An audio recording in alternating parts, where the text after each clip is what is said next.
let's go into part 2. I don't know what this will be. We'll pull out some more stuff from this fly tying bench. First thing I kind of pulled out was some of the saltwater stuff that you've seen me use a lot on the boat. This is not part of the fly tying area. It's part of like all the lures and the rigs and stuff. But there's always going to be a little overlap between fly tying and some of the conventional stuff. So like in here, we've got little swivels. Okay, so swivels of different sizes. We've got little three-way swivels. And we've got these like little claspy swivels like that. Okay, we've got our quick snaps. Our quick snaps are tactical angler clips. Tactical angler clips. I think tactical angler might be the brand name. But yeah, these angler clips for quickly, these go right at the end of your line to quickly put on a lure. You've probably seen me use it a bazillion times. But what's in this box that sometimes ends up getting used within the saltwater stuff is split rings. And so these are the rings that could attach a hook to a lure and stuff like that. Because sometimes you see that, like some of the plugs that I fish with in saltwater, that the little the tails of them. It's got a better name than that, but I'll call it that. The tails of those have a split ring and then a fly that I tied at the end of that. So it's just got some hackles, some feathers, or a little bit of bucktail, and it just flashes behind, making it look like the tail of the plug is swimming. And I use this last little tool. This is a split ring plier. So when you see this like little tool that's got like a little, yep, this is handy for split rings, quickly taking split rings on and off. And honestly, just even you've got like a dog collar and you got to change out like the dog licenses at the end of the season, split ring, split ring pliers. So I keep these handy because I end up using them for some of those. Now, that's probably like the last bit of tools. Let's dive in and we're gonna get the hooks. But before hooks, I don't know why, it's just here. I've got all these beads and stuff. Holy moly. All right, do we need all these? No. Are they fun? Yes. All right, it's like a little bling to each fly, all right? Now, there are gonna be some basic things like these lead dumbbell eyes, all right, that look like that. And what I mean by basic is like, these are used on big flies that where you want that eye to be tied on the hook, this dumbbell eye to be tied on the hook, to take the hook, and you tie it on the hook right up there, and what that does is it counteracts the weight of this and flips it upside down, so it actually rides hook point up through the water, so it's less likely to get caught on the bottom. And so you use this on sinking flies, and so really these dumbbell eyes, they're used a lot in my saltwater fly fishing, but you'll also see them for any time you're tying like a big streamer, woolly bug or something like that, where you put those eyes on and you want it to sink down but also ride with the hook point up, so it kind of skips over and doesn't snag as much. It'll still snag. So you got those. You got different. So those are red ones. I've got black ones. I've got silver ones. I've got ones that are made from bead chain. I've got itty bitty ones which I've never even used because they're so tiny. They're too tiny. They're too tiny to even bother with. Really, those are used on a lot of saltwater flies. You've got bead chain, stainless steel bead chain like this, which is literally beads on a chain like you'd pull on a lamp or something like that. But you end up snipping off a pair of them at a time so they stay together and they stay locked together, and you tie them on like those dumbbell eyes. These are not as heavy. Because they're not as heavy, they still kind of add the look of like an eye of like a fish or something like that, the head of the fly, but they don't add as much weight, so they'll sink a little slower. You see those a lot on shrimp patterns or just flies where you don't want to add all the weight, but you want the look of the eye. And what else you're going to see in here are just a whole bunch of beads. Honestly, so you get some cones. All right, so these go on you slide them on first before you tie the fly, put them all the way to the front, and it adds like a little cone of weight in the front of the fly, so it kind of like dives down. it definitely adds a good amount of weight to it. There's those cones, but then, come on, I've used up a lot of them because they're my favorite. One of my favorites, these things, they're kind of like fashion. They go in and out of fashion, different types and styles of beads. But I'm always drawn to that gold or brass colored bead. And again, you slide that on the hook first, on a little nymph or something like that. Bring it all the way to the front. I tend to put a whole bunch of whatever. I got videos for that, and there's videos for that online of how to put a bead on on an nymph and some stuff like that. But if you're wondering, like this has got a lot. This has got a lot of stupid beads in here. Really, some of these are $5 packets. Some of them are $3 packets. Some of them are $2.50. Like honestly, if you just went with like $2 a pop, you're probably close to $100 in beads right here. Don't throw these away. There's a lot of money. Sure, you could sell a bunch of them, but I don't know. They don't take up a lot of room in a whole fly tying kit, but they add a lot of diversity to it. That's what you'll see with this whole thing, is that this whole thing compresses down into like a pretty small space. But you're able to, it's really thousands of dollars of fly tying materials all in one spot. Okay, so hooks. Let's dive into, nah, we shouldn't dive into hooks yet, because that should be a thing all on its own. What do we got? Let's do, since we talked about saltwater stuff, let's talk about saltwater hooks. So, saltwater hooks come in a few flavors, all right? Now, they're all going to be stainless steel. They're all, or else they'll rust. They'll all rust if it's not stainless steel, all right? Now, even the stainless steel ones will rust with some exposure to the salt. Yeah, that's a lot of stainless steel hooks in here. That's a lot of like 100 packs and 50 packs of hooks, rather than buying them in like, 5s and 10s and stuff like that. So, okay. Look, hooks that we tie flies on are going to be different than hooks that we put on the lure, okay? So if we have like a plug or a popper or something like that, we may toss on it well, there's a treble hook, which is the 3 hooks all in one. You know that like my hook, there aren't that many things that I keep those on. I tend to swap them off for these. Okay, when you see these hooks, they're like $1 a pop. Seriously, they're like $1 a pop, okay, or more. These are called inline single hooks. These are not circle hooks, even though they kind of look like a circle. I'll show you what that looks like. But this hook, where it's got that eye that's facing up like that, that's in line with the hook, okay, and that this point is parallel to the shank. They're parallel together. This is what would go on your plugs and your lures, okay? Great, super strong for hookups. You'd have a split ring right here. Remember those split ring pliers? You'd attach them. These are huge ones, size 7/0, okay? Some people call them 7/0. I call them 7/0. I don't know. It's a 7 with slash and a 0. 7/0, 7/0. Okay, does that, will that zoom? No, it's never gonna zoom. But anyway, so when you have the aughts on there, so you get to like size 1, and then it skips size 0 and jumps to 1 aught, which is like -1. You can think of it that way.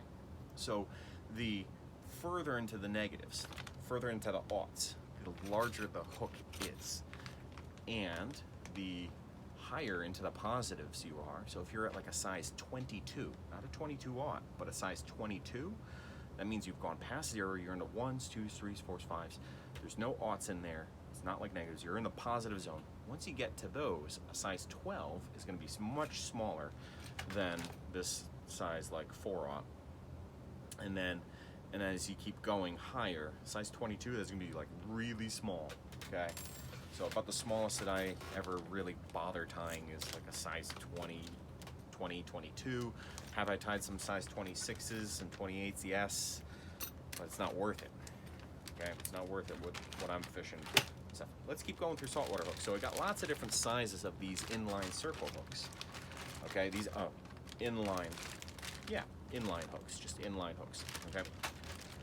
Then you've got the other types of hook that's used in, I'm really only showing you the biggest versions of these, is called a Siwash hook. You see how that's straight, again, parallel, super parallel. This, it's like a J hook or whatever, but like, so this would be like a J hook. This is a, Sheahy hook, okay? You see how it's definitely a little different, Now, the eyes on this, the eyes are both oriented the same way, however, this one is lift open. This is meant to be put on the end of the lure and then crimped down with pliers to close that eye, and that becomes like the new hook at the bottom of it, okay? So we've got a bunch of these at the end of the season when your hooks are rusty and stuff like that. You take some of them off, or maybe they're dull, and you toss on new what are what are these? Siwash hooks, new Siwash hooks. Now, where am I using these versus where am I using the inlines? I tend to be using the inlines on any of the things that are kind of swimming through the water and have multiple hooks, one in front, one in back. When I'm using these on a lot of the jigs, I'll probably do like a whole separate video, but I got stuff labeled jigs and stuff like that. So like the metal diamond jigs and things like that, I'll switch it out to Siwash hooks. Okay, what else for saltwater hooks? We've got a few different types of these jig hooks, okay? When you hear the phrase jig, it means that kind of means it's fish straight up and down, jigged straight up and down, okay? That you're jigging it, okay? But it also refers to how this is weighted and it faces upward like this and it's fished. You see how that eye is pointing up towards the boat, okay? And its weight is holding it down. I got a whole bunch of these in different colors and stuff like that, in different styles. This is a lead base, and then it's painted. All these are tog hooks, blackfish hooks, where you hook on the crab, drop down, and then it keeps it from getting hung up in the rocks as much. Okay, so we got those jig hooks. There's other types of jig hooks, but some jig.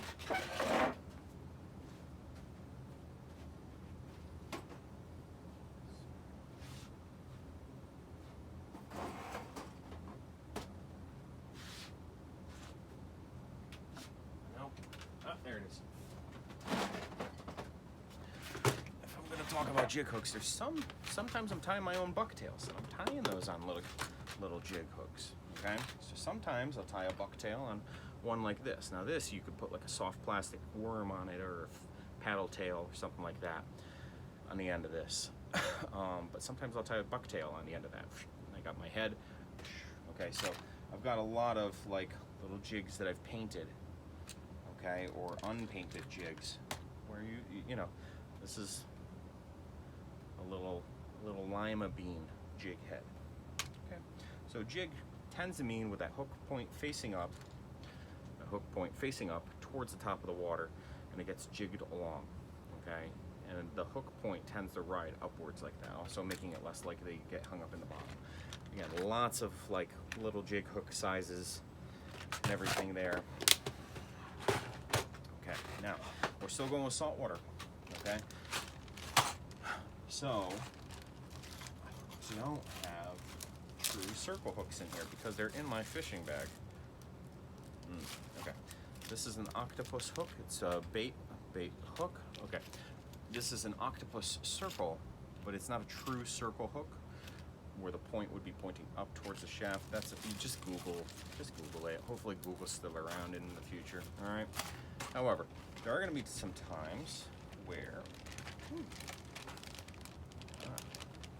okay. C circle, C hook. Okay, is this one? Yes. Okay, this is a true circle hook. Okay, this is for bait. You see how we have our shaft right here, and the point of it is pointing perpendicular to the shaft. Now the way that this is used is that you put your bait on, the fish takes the bait, and it tumbles around in there. But then your line tightens, and as the fish turns around and it tightens, it pulls it out towards, and it gets hooked on the lip, on like the corner of the jaw of the fish as it's coming out. So it's bent inwards, and it's only meant to end up like hooking the fish on the way out. So it makes it less likely to gut hook the fish. Okay. I've played around with this in my hand, actually tumbling it around and moving it back and forth, and really it's hard for this to hook. Now this is also an inline hook. Now what that means is that the point is in line with everything else. There are ones where the hook point is offset, and that's not as safe of a circle hook. Now we're going to have ones with different diameters of wire. Okay, these heavy diameter wire ones are for live bait. The thinner diameter ones are for things that aren't moving and thrashing around. Okay, so the thinner diameter ones are for your clams and your squid, and, chunk bait and stuff like that. While if you've got like a live little thing that you're hooking on and then tossing out, this makes for like a larger hole, a larger like little piercing to hold on to it, and instead of a thin wire diameter kind of cutting through the flesh of that live bait, the thicker diameter allows it to kind of stay held on a little better. Yay! Okay, so we've got different types of circle hooks for that. Now, a lot of times what I'm tying flies on are mustad's hooks, and they are 34007s. So or 3407s in that ballpark. So 3407s or 34007s, and they tend to have the SS at the end, meaning stainless steel. These are the hooks that I'm using for 99% of my saltwater flies that I'm tying. Okay, 99% of the flies are on this. The shank is just long enough to do everything that I need. If I need anything to go beyond this, I just put longer fibers on. You don't really need to build a body on a saltwater fly. What you're doing is you just need something to anchor all of the materials to, so that they flow and move through the water. And when the fish bites at it, you don't need to have like a stinger hook attached at the end of this, another hook on a wire leading at the end. You don't need that, because they're gonna come in and go right for the head of the fly, which is where the hook point is. Okay, and so I've got those organized. I love these like little hook keepers. So this kind of wraps things up, where inside here, going from smaller to larger, are, again, this is like 90% of the flies I tie are for saltwater are size 6 to size 4/0. Do I have some larger hooks for saltwater? Yeah, some 7/0. Will I break out a 10/0? Rarely, but yeah, there's a few big bunker flies that I'll tie for that. Remember snagging bunker? That's like one of the fun things, man. Throwing out one of those weighted treble hooks. Yeah. These weighted treble hooks, throwing those out, snagging bunker, and bringing it in, then using it as bait. That's a fun thing. I do make some big bunker types of flies. Here's a good example of this. Is not a bunker fly, but this is a hollow fly that I just keep around, where it's mostly hollow. On the inside, it just moves through the water and everything. But look at that small like little hook. The eyes are glued right onto the fibers of the of the bucktail and the synthetics that are on that, swimming through. So the hook itself helps to keel it, helps it to have a top and a bottom. All right, that weight there. If I put dumbbell eyes on it, it would help flip it, and so the dark colors would be up here instead of on the bottom. Okay, yeah, that thing's nice and light as a fly to be thrown out on a fly rod, not a conventional rod, where we need something that's weighted to throw it out. All right, there we go. Some saltwater stuff, and then we'll do a video. We'll get into some of the freshwater hooks. All right.